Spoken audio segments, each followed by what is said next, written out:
Bueno, pues espero que no estéis muy cansadas. Voy a intentar ser ágil. Si nos da un poquito de tiempo, también estaría bien, igual que puedan hacer alguna pregunta, si os parece.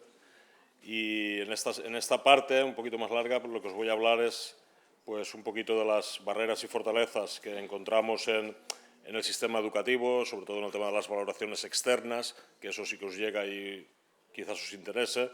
Repasar un poquito, matizar algún aspecto sobre el tema de comorbilidades que ya han expuesto muy bien las compañeras. Veremos también, hablaremos un poquito de la estabilidad de la medida, de esto del CI, qué es y qué pasa a lo largo del tiempo. Y creo que es muy interesante que podamos hablar también de los criterios de derivación, o sea, de que avancemos hacia, ojalá pudiésemos encontrarnos en otros foros y avanzar hacia un protocolo de derivación desde pediatría y poner encima de la mesa el tema del diagnóstico. ¿Sí o no? Pues no lo sé, no soy yo quien vaya a decirlo, pero podemos discutirlo, ¿vale? Bien, vamos al tema de las... Aquí. Bueno, barreras y fortalezas, para que comprendamos qué factores son los que influyen en el éxito educativo, tenemos a la izquierda pues, las barreras que podemos encontrar y a la derecha pues, las fortalezas. ¿Cuáles son las barreras? Pues el desconocimiento, ¿vale? Acciones como esta, acciones formativas. Yo hago mucha formación, estoy cansado de escucharme a mí mismo, tanta formación para docentes, para profesores, y yo siempre digo que esto no es formación. Yo siempre, porque luego, claro, cuando nos activan como UEO y me dicen, Salvador, he hecho 2 de tus cursos, lo he repetido 2 veces, y digo, ¿me estás haciendo esta pregunta, de verdad? Entonces, claro, te das cuenta de que la formación que damos muchas veces no es formación, es información. ¿Vale? Luego la formación es transformar esa información transformarla en la práctica, ¿vale? En conocimiento, a través de la práctica. Entonces, es verdad que hay desconocimiento, pero bueno, vamos avanzando. La saturación es recurrente, ¿no? Es que tengo muchas necesidades, es que tengo mucha burocracia, es que tengo mucho trabajo, ¿no? No sé yo, en mi unidad, a mis compañeras, claro, en la unidad, en la UEO, la gente que viene allí, trabaja conmigo, pues no cumplen. No cumplen, si cumplen se van, o sea, no pueden cumplir, tienen que hacer algo más. Tiene que haber un grado más alto de compromiso, por eso somos una unidad especializada y como me oyen a mí decir que yo siempre digo que mientras te quejas no trabajas, entonces no se quejan nunca, ¿no? Y la verdad es que es verdad, o sea, lo que quiero justificar de alguna forma es que es verdad que tenemos mucha saturación, es verdad que el reto es grande, pero también es verdad que si vamos juntos en equipo con los instrumentos que tenemos, pues vamos a llegar más lejos, podemos atender a todo el mundo y hay soluciones para casi todos los problemas, ¿de acuerdo? Eso no quiere decir que no tengamos que exigir, que pedir a la administración com és sucre més dolç, ¿vale? Pero no podemos instaurarnos en la queja constante porque eso es malsano y contagia malas cosas.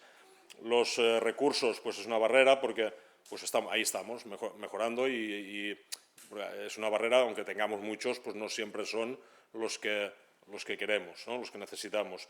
Y es verdad que muchas veces la burocracia o los procedimientos tan complejos en aplicar un enriquecimiento, en una flexibilización, informe, otro informe, tal. Pero bueno, eso también lo estamos agilizando. Como fortalezas, pues la formación que tenemos en el profesorado, que está ahí en el CEFIRE, el modelo de orientación, que creo que con el apoyo de la Administración hemos implementado un modelo que pensamos que está avanzando y bueno, lo que queremos es demostrarlo. Lo que queremos es demostrarlo porque en la educación es un campo abonado a creencias, opiniones, a modas, ¿no? Y muchas veces se quiere aplicar el método científico en educación como si esto fuese la medicina. ¿Vale? Entonces se habla de las universidades están llenas de estudios científicos y de artículos científicos que lo que son descriptivos, correlacionales y correlación no es causalidad.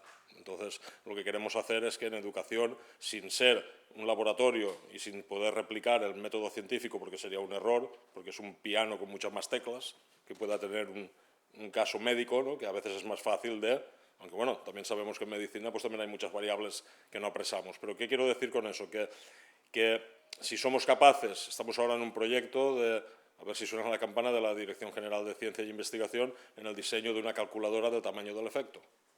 ¿vale? Los procesos educativos, igual que los procesos médicos o igual que los procesos económicos, son susceptibles de rúbrica de medida y de cuantificación. Si podemos medir, y además en esa medida le podemos decir al fenómeno, al proceso, antes de aplicar esa medida, haz otra, porque ya tenemos evidencia de que el tamaño de efecto es 1,4, no es 0,8, pues tú entonces, ¡pam!, te activas. Estamos ahí, en esa línea, de intentar validar el modelo de orientación, y por eso tenemos líneas de investigación, pues trabajamos, yo estoy disfrutando, ¿vale? Disfrutando con mi trabajo. Creo que ha sido una lotería, ¿no?, que pueda estar yo pues dirigiendo esta unidad, y tengo mucha suerte pues de tener un equipo fantástico, un equipo de primera división, aunque yo les digo a mis jefes que necesitamos campos de primera división y herramientas y equipajes de primera división, ¿vale? Porque claro, si tienes un equipo de primera división, pero estás jugando en un campo, pero bueno, ahí vamos. Y luego la tecnología educativa, pues bueno, es todo un descubrimiento,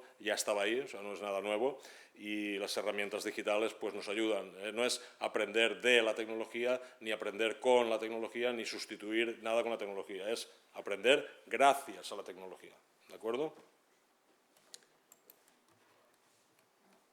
Vale.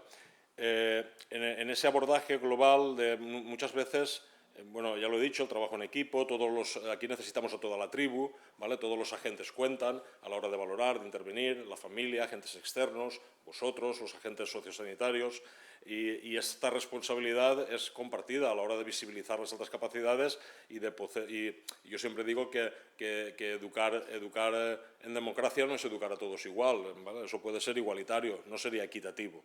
Y para ello necesitamos a toda la tribu. Y los agentes externos, cuando llega un informe de un gabinete, de clínico, no clínico, de donde sea, pues la normativa lo que dice es que hay que incluir esa fuente de información en nuestro informe. Y aquí el tema está muy claro, o sea, los orientadores informados y los orientadores que tienen experiencia, pues si yo tengo un alumno que huele a alta capacidad, que todo el mundo lo ve, que la detección todos me lo dicen, y tengo un informe externo de un gabinete confiable, de un colegiado, pues yo lo tengo claro, ya que más necesito, yo hago mi informe, puedo hacer algún screening o alguna pruebecita, como voy a firmar yo, pues para verificar, pero tengo que aceptar esa fuente externa. Y cuando haya discrepancias, que pase todo lo contrario, que nadie lo ve o que mis datos no son compatibles con ese informe, porque a veces también puede haber algún mercenario, ¿no?, de las altas capacidades, o simplemente puede ser un error, entonces sí, claro, como orientador sí que tengo que evaluar yo. Pero a priori no podemos decir, no, como viene de fuera, como es una fuente externa, oye, esto ya no vale. Bueno, no tiene demasiado sentido. Claro, en este sentido, bueno, ya os he hablado de la igualdad, ¿no? O sea, no todos pueden trepar el árbol a la misma velocidad. Los alumnos con alta capacidad tienen también sus necesidades, como ahora veremos. Os voy a enseñar datos de ayer, ¿vale? Y lo que nos encontramos en estas comorbilidades es la disincronía. O sea, yo lo explico a las familias, la disincronía es un desajuste entre mi ritmo de crecimiento mental, biológico y emocional. O sea, yo puedo tener 10 años, edad biológica, me comporto a veces, o sea, me relaciono con chicos de 12, 14, hablo con los adultos, entiendo el mundo de los adultos, aunque juicio y intelecto no van a la par, ¿no? Por eso luego emocionalmente tengo 10 años, pero a veces me comporto como un maníaco de 6, ¿vale? Entonces, claro, esto es como meter el motor de un Ferrari en un Fiat o en un 600, ¿vale? El coche corre. No, sí que corre, ¿no? Tú pones el motor de un Ferrari en un 600, el coche, ¡fum!, a 200 por hora, pero a la primera vuelta se ha desmontado. Se ha desmontado, ¿vale? Eso es una disincronía. Así las familias lo entienden. Una disincronía es ese desajuste y suele ser interna y externa y casi siempre se retroalimentan. La que más vemos es la disincronía cognitivo-emocional, es la que más nos preocupa y más nos ocupa, pero hay otro tipo de disincronías. Encontramos bastante niños disgráficos, ¿vale?, con esa disincronía motora, porque a veces pues esa pauta, o sea, la lectoescritura no es algo natural, el lenguaje sí, pero la lectoescritura no, es algo artificial, es algo aprendido. Y hay niños que tienen muy buena potencia, que yo leo, hablo, tal y cual, pero a mí el lápiz estar ahí, pues como que no. Y mi mano va más rápida mi cabeza más rápida que mi mano y soy incapaz de tal. Y ya tiene el niño bigote y todavía está con la caligrafía ahí. Pues a ese maestro hay que decirle no, hay que hacer una adaptación de acceso, que es lo que hacemos, ¿vale? Entonces la escritura está aquí, no está aquí. Y no quiero decir que no se trabaje, sí, pero se trabaja en infantil, en los primeros ciclos de primaria, pero no podemos estar ya en quinto de primaria, cuando tiene 10 años el niño, trabajando la pauta, ¿vale? Eso a veces son disincronías, y las disincronías externas son esas relaciones entre el alumno y la familia, la escuela, los compañeros, y muchas veces esas disincronías se retroalimentan, ¿vale? Esto ya lo hemos visto, voy a pasarlo, tenéis ahí la referencia, son características evolutivas y signos de sospecha en el desarrollo que ya han tratado las compañeras. Igual que aquí, también lo ha hablado Gemma antes, de estas comorbilidades, concretamente en el TDAH, pero sí que me gustaría apuntar alguna cosita, porque ahora, a ver, esto es un tema que a mí me ha interesado mucho, yo he participado en muchos estudios médicos y tal, como observante, claro, ¿vale? Y en muchas investigaciones y aportando casos también. Y entonces, claro, lo que sabemos del TDAH y lo que vemos, y yo coincido con muchos amigos que tengo, neuropediatras, psiquiatras, lo que vemos es que pues muchas veces, claro, el médico tiene, o sea, los médicos tienen sus armas, ¿no? Y tienen sus estrategias. Cuando las familias llegan al médico, pues esperan una cosa. Hay familias que se enfadan si no le dan el tratamiento médico, porque la maestra me ha dicho que se mueve mucho, que vaya a la USMIA. Y hay familias que presionan para tal. Luego hay familias que se niegan. No, yo la pastilleta no. Y a ese sí que le hace falta. Porque luego lo vemos, que chicos que yo lo he visto en el instituto, o sea, el del 4,5, siempre castigado, siempre forzándose, con maestros particulares, con tal, la mamá y el papá a punto de separarse, tal, pam, pastillita y al sitio, y pum, como una... O sea, pero claro, tenemos que ser todo el mundo pues sensatos y coherentes, y tenemos instrumentos que a veces las USMIAs ya los conocen, los piden. Ahora en las UEO estamos trabajando también, hemos comprado cosas, y en la unidad, no es mi unidad, es una unidad que son especialistas y referentes en dificultades de aprendizaje y en TDAH, y tenemos instrumentos, ¿vale?, que esto Gemma lo sabe, que miden el CPT, el Continuous Performance Test, lo que es la atención, concentración, ¿vale?, y que nos permiten pues trabajar con toda esa atención dividida, la focalización de la pupila, los movimientos corticales, el tiempo de respuesta, o sea, parámetros que las pruebas que utilizamos habitualmente, ella en consulta y nosotros los orientadores en el colegio, esas pruebas no miden realmente las funciones ejecutivas, que el papel es muy sufrido, compromiso de las funciones ejecutivas, y preguntamos a los orientadores qué son las funciones ejecutivas y nadie lo sabe, ¿no? Entonces, claro, no tiene nada que ver. Las funciones ejecutivas es una cosa, ¿vale?, y un trastorno con déficit de atención sí que hay una correlación, evidentemente, entre ambas cosas, pero estas pruebas, ¿verdad, Gemma?, nos ayudan a salir de dudas y aportar a los clínicos. Yo he tenido muchos, sobre todo cuando trabajé en el privado, colegas vuestros que me derivaban para que le pasara la prueba porque la pauta farmacológica pues tenían dudas o estaban esperando, porque estas pruebas están testadas, lo que hacen es, no diagnostican TDAH, lo que hacen es, hacen un diagnóstico diferencial. O sea, los alumnos que pasan, yo las he probado, las conozco mucho, tanto en Explora como en Moxo, y lo que hacen es que, o sea, los alumnos que hacen bien estas pruebas, que son muy exigentes, es bastante probable que la sintomatología compatible con TDAH tenga un origen o unas causas no necesariamente neurobiológico.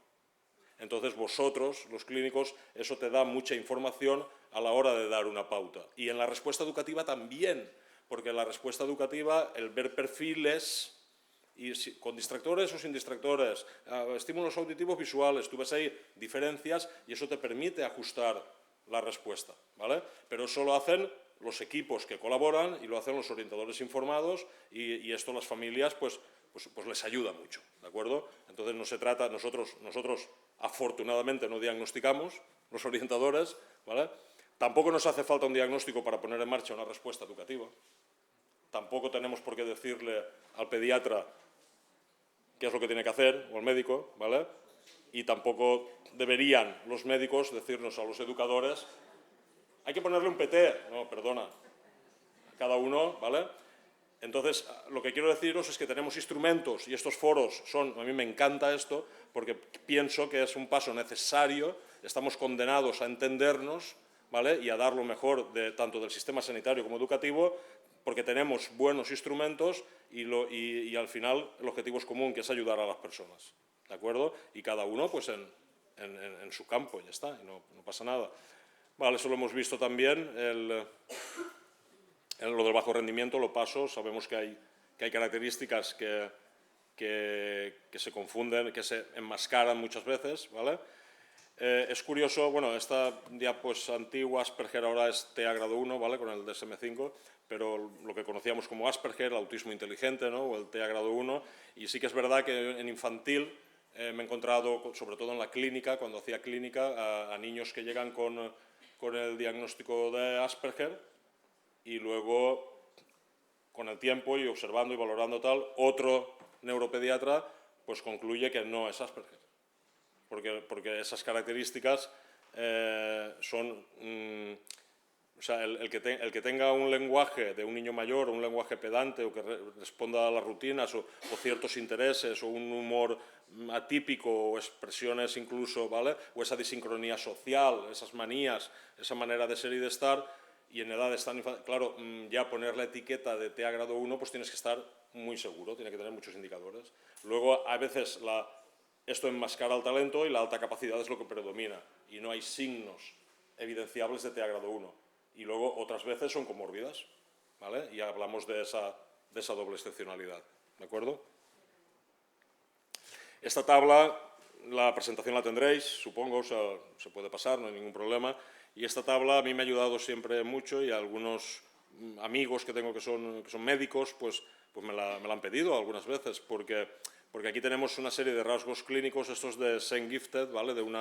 Es una página de una universidad americana, de James Webb y compañía, o sea, unos que hablan de mucho de doble excepcionalidad y de los errores médicos más frecuentes, y ahí tenéis ejemplos. Por ejemplo, un alto nivel de actividad que se podría, o la falta de control, la impaciencia, al interrumpir a otros, se podría confundir con TDAH, y a veces esto puede correlacionar con un deseo, una curiosidad insaciable, necesidad de actividad para aprender, o un desarrollo intelectual asíncrono y avanzado para tu edad, con mecanismos de control todavía en evolución, ¿vale? Ahí tenéis ejemplos, o como, por ejemplo, a veces la dificultad para relacionarse con los demás se confunde con un trastorno del espectro autista, y lo que tenemos es pues esa sincronía en el desarrollo. Yo no me relaciono con los demás pues simplemente porque no me interesa, o porque no me siento atraído por ese entorno, ¿vale? Dicho esto, bueno, Dabrowski, hace ya muchos años, un psiquiatra polaco, pues introdujo el término este de sobreexcitabilidad. Tenemos una compañera que es Raquel Pardo Santolaya, que creo que es de Asturias. Ella hizo su tesis ya hace muchos años y tiene un cuestionario a partir del cuestionario de Dabrowski, y a veces lo utilizamos. Lo utilizamos para detectar, es un cuestionario, o sea, tampoco es una prueba psicométrica, pero sí que nos da muchas indicaciones para identificar y detectar esa sobreexcitabilidad que muchas veces está a la base de posibles diagnósticos equivocados, porque esa sobreexcitabilidad se explica por el desarrollo asíncrono del sistema nervioso. O sea, las teorías más recientes en inteligencia, pues en estudios neurométricos, pues las teorías son integrativas, ¿vale? Y sabemos que el sistema nervioso funciona en bloque, y hay muchos estudios ya diferenciando lo que es el cerebro, ¿vale? de una persona superdotada de una persona que no lo es, sobre todo en adultos. Ahora luego os mostraré una fundación que hace estudios con Mensa, también aquí en Valencia, y que están trabajando en eso, en neurometría y en marcadores neurobiológicos, para que la alta capacidad, si el órgano es este, ¿no? O sea, yo desconfiaría de un cardiólogo que me dé un tratamiento solo mirándome con un cuestionario, ¿no? Oye, pues si me ha hecho una ecografía, un electro y tal, pues confiaría, ¿no? Sin embargo, este órgano, pues, test, pruebas, ojo clínico, tal, y ponemos en marcha proyectos educativos, ¿no? Para trabajar inteligencias múltiples. Ay, eso es mentira, no existe, ¿vale? Inteligencia emocional. ¿Desde cuándo la inteligencia es emocional? Es racional, ¿no? Inteligencia emocional. Las emociones son habilidades, son otras cosas, es un perfil de personalidad.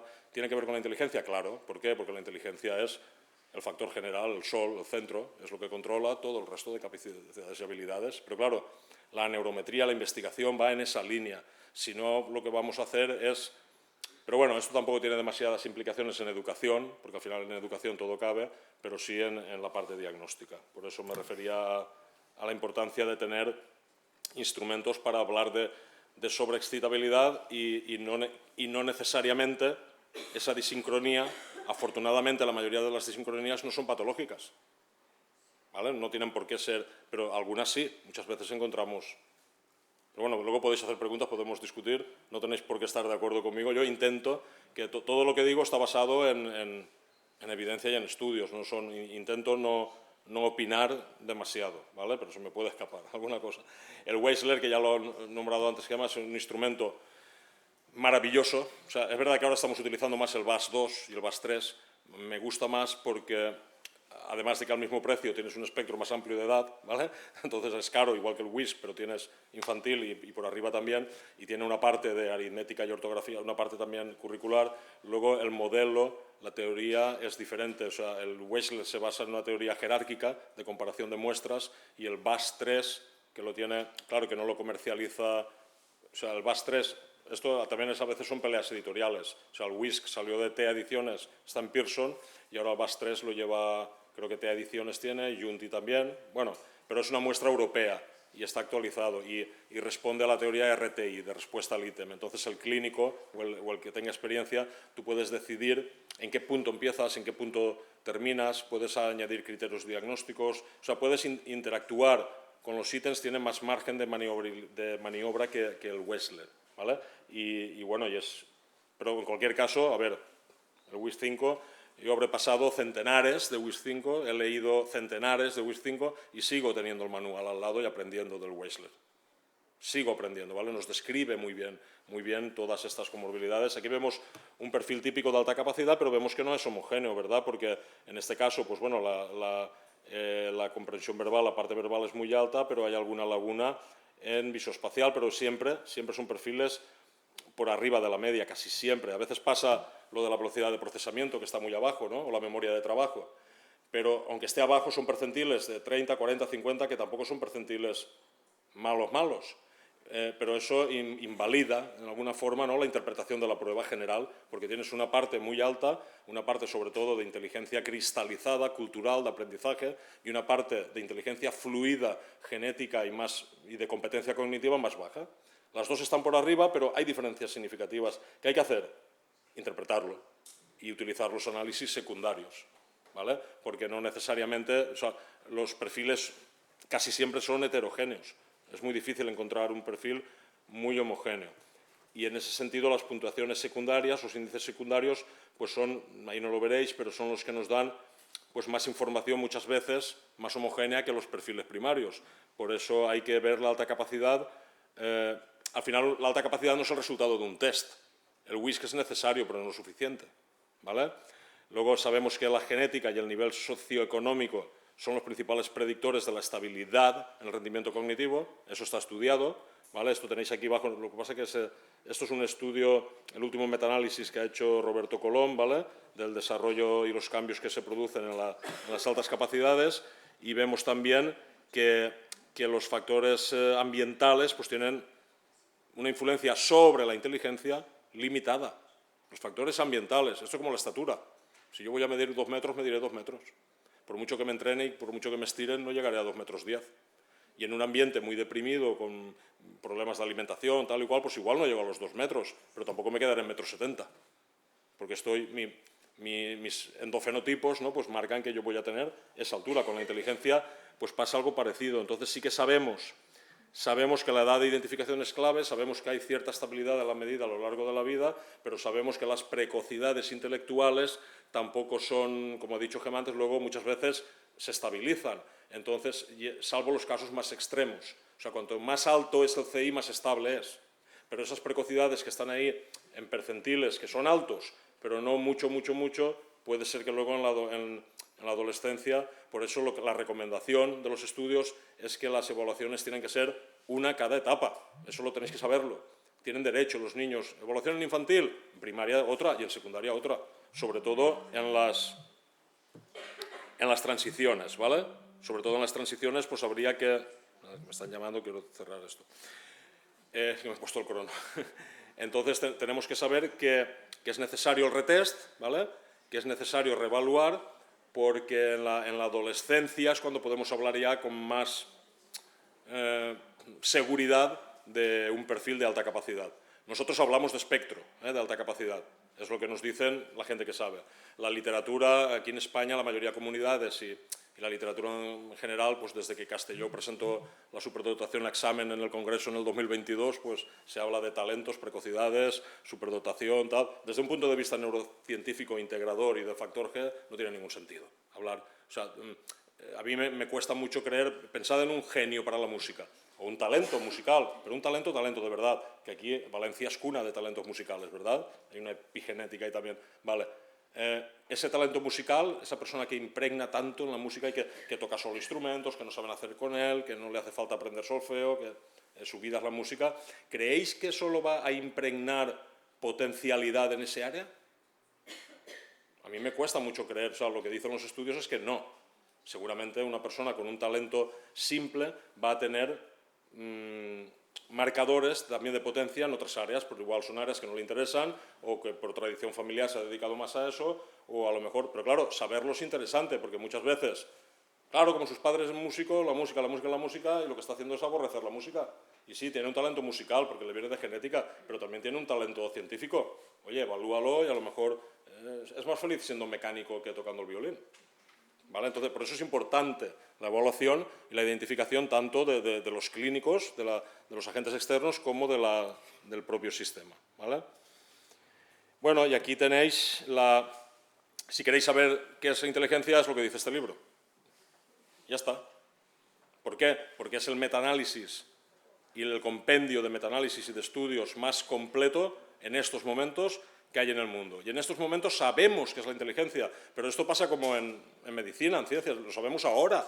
Igual de aquí 10 años, pues la definición ha cambiado, es otra. Pero en estos momentos sabemos que la inteligencia se define y la conocemos. Entonces, si hablamos de alta capacidad intelectual, tenemos que hablar de esto, no de otras cosas.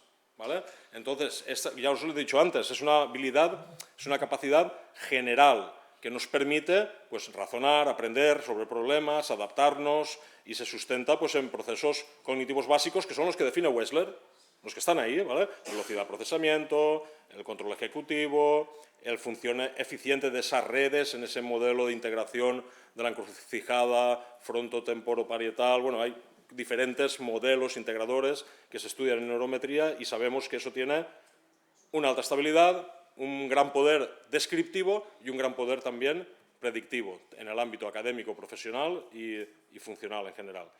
En ese sentido, claro, esto ya criterios para vosotros, para derivar. O sea, si yo tengo una alta capacidad, soy pediatra y tengo sospecha y quiero hacer esa interconsulta o pedir que a veces, yo os lo recomiendo, a veces está muy bien. O sea, yo he visto, cuando estaba en Alicante ya tenía algunos colegas psiquiatras y tal que se atrevían a poner alta capacidad en su puño y letra. Esto es un diagnóstico. Cuidado, ¿vale? Es un diagnóstico. O sea, y esto pues va a misa. Entonces, claro, no podemos decir, ¿vale? El sistema educativo no puede quedarse con los brazos cruzados. Tampoco quiere decir eso que se tenga que abusar de esto, ¿vale? Por presiones de la familia o por intereses los que sean. Pero sí que está bien que los pediatras y tal, que cuando tenéis una sospecha fundamentada, pues que lo pongáis. Claro que sí. Yo creo que es bueno avanzar en esa línea. Pero tenemos que saber cuál es la definición. O sea, nosotros hablamos de gifted, es un adjetivo, dotado, y hablamos de espectro de la alta capacidad. Todo el tema de talento, superdotación, precocidad es semántica que nos sirve para la respuesta, que nos sirve para la descripción. Pero desde el punto de vista diagnóstico hablamos de un espectro.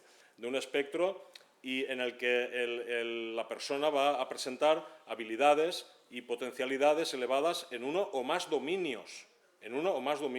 Y tenemos que tener en cuenta ese fenómeno como algo multidimensional y dinámico. Y es lo que está estudiando, os he puesto aquí, por si tenéis interés, la referencia de la Fundación del Instituto Zapata Briceño, que está dentro de la Fundación de Investigación de la Inteligencia Humana y que son las personas que están trabajando en neurometría y aplicada, igual que están descritos los marcadores neurobiológicos del TDAH, del TEA, y hay pruebas y se puede saber desde el punto de vista médico cuando una persona pues, tiene esos indicadores, TDAH, TEA, tal, pues ¿qué pasa? Que con la inteligencia que ha pasado, pues yo cuando le pregunté a Roberto Colom hace 11 años me dijo, eres un iluminado. Y ahora ha cambiado mucho la cosa en 10 años. Porque claro, la inteligencia, vosotros que sois médicos sabéis que siempre se ha estudiado como variable dependiente, ¿no? Inteligencia y esquizofrenia, inteligencia y alcoholismo, inteligencia y depresión. pero casi nunca hay estudios como variable independiente. Claro, como no hay conflicto de intereses, ¿no? Pues tampoco, pero ahora sí que interesa la inteligencia, por lo que sea, pues hemos avanzado, hay fundaciones, porque esto al final hace falta dinero y también desde las administraciones públicas cada vez yo detecto más interés en conocer qué es esto de la inteligencia. Y llegará un momento, yo espero verlo, que los orientadores no tendremos que discutir si un alumno tiene o no tiene alta capacidad, pero para eso necesitamos marcadores neurobiológicos y todavía estamos muy lejos de tener esos marcadores. Ya hay estudios y hay algunas cositas, pero al final lo que hace la neurometría es correlacionar pues, pruebas funcionales con estructurales y con bases inmensas, y ahora con el tema de la IA, pues todo esto va mucho más rápido. Y hay mucha potencia, hay muchos proyectos como ¿cómo se llama? El Human Connectome Project. O sea, hay muchos proyectos en Estados Unidos, en Europa, y muchas bases que estos institutos utilizan para, pues eso, para medir y correlacionar. Y yo, uno de mis sueños es, oye, pues mira, si tenemos en la consulta una enfermera o en un departamento, una unidad especializada y tal, podemos hacer un electroencefalograma cuantitativo y luego que el médico o quien sepa, ¿no? Que el clínico pues interprete esto, pues a lo mejor no tenemos que discutir si tiene o no tiene alta capacidad. No tenemos por qué discutir. ¿Por qué? Porque estamos midiendo el órgano. ¿Hará falta el orientador? ¿Hará falta la evaluación? Sí, exactamente igual, porque eso no me va a dar el perfil. Eso me dará una medición biológica, ¿vale? que es diagnóstica, y luego tendremos que establecer un perfil para poder ajustar la respuesta. Y esa es la línea que parece que estábamos. ¿Qué indicadores, y con esto voy acabando, qué indicadores tenemos que os pueden ayudar a tomar la decisión de derivación? No solo uno, sino varios, ¿no? Varios de esos. Si yo tengo un lenguaje precoz, sabemos que lo del lenguaje sorprende, ¿verdad? Hay niños, yo tenía un niño en consulta con 3 añitos, 3, 4 añitos, que leía de todo, el papá es un médico, no voy a decir quién, y leía de todo tal, y me estaba allí contando, yo estaba, bueno, preparando la evaluación, tal cual, y me estaba contando un nuevo planeta, me estaba hablando de un nuevo planeta que había descubierto la NASA y no sé qué, un hombre, y yo estaba en la Wikipedia mirando a ver si no me estaba engañando, y era verdad, ¿no? Y entonces, claro, sorprende no solo el lenguaje, sino también la memoria, ¿no?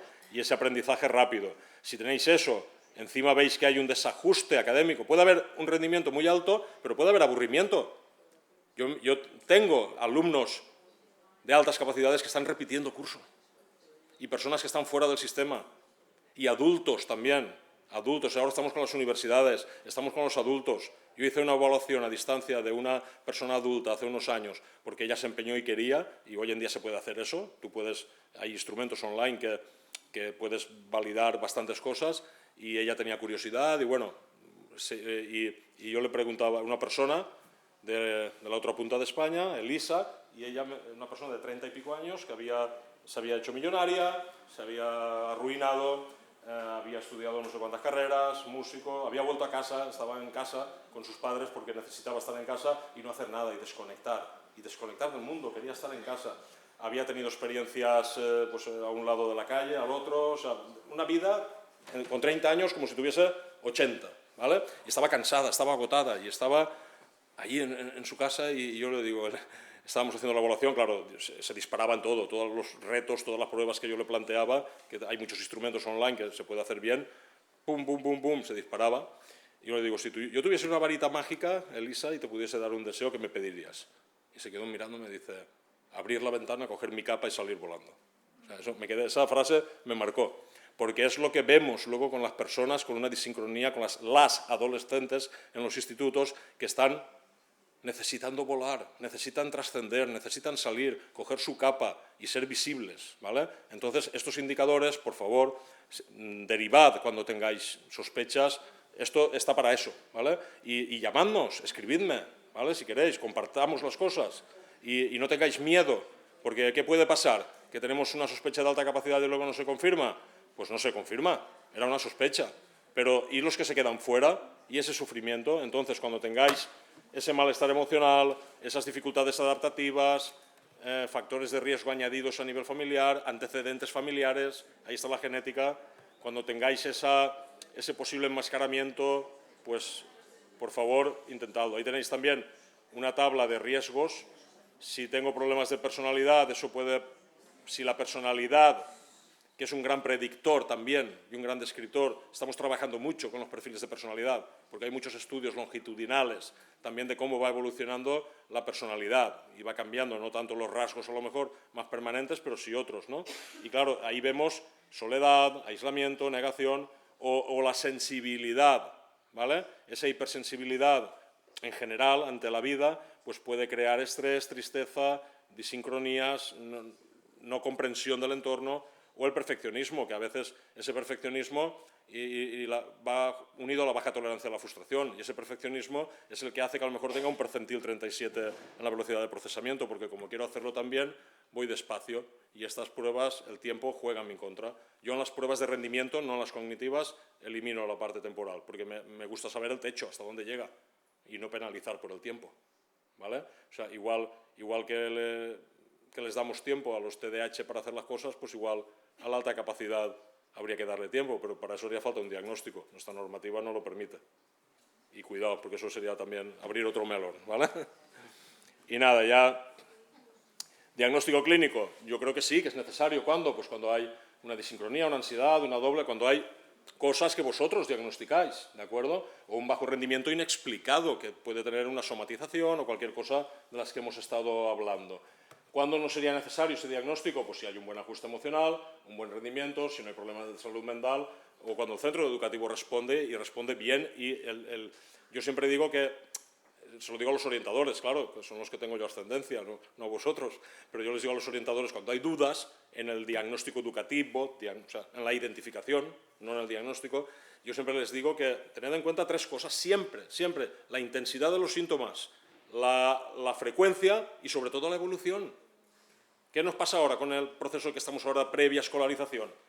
Hay un reparto de etiquetas como si esto fuese el Corte Inglés, ¿vale? De niños con este sospéchate, este no sé qué, el lenguaje, bueno, el cajón del lenguaje, trastornos del lenguaje y retrasos, ahí va todo ahí, ¿vale?